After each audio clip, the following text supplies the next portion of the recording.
All right, before I button it up, I want to show everybody the inside. Trunions, got the double springs, and I think I was about to put a new oil pressure sending unit in it.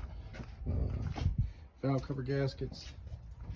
Taking this off, I'm gonna delete that, and get the top end sealed up. Try to get it before I go to work.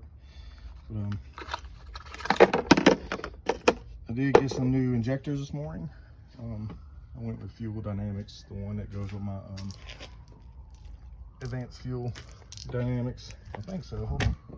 Yeah, Advanced Fuel Dynamics. Anyway, I had to do it because I run the and there needed to be something to do with the flex fuel, so why not get it from the company that they match this? So it just makes sense. So I know I asked everybody name brand, but it was better just to go that route. So, and there was only, I think they're 550 cc, so they're not nothing big. They're for the cam.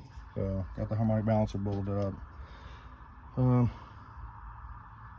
Mallory oil pump, high flow oil pump. So all right, let me get going. Get this sending unit out of there. Get a new one in there.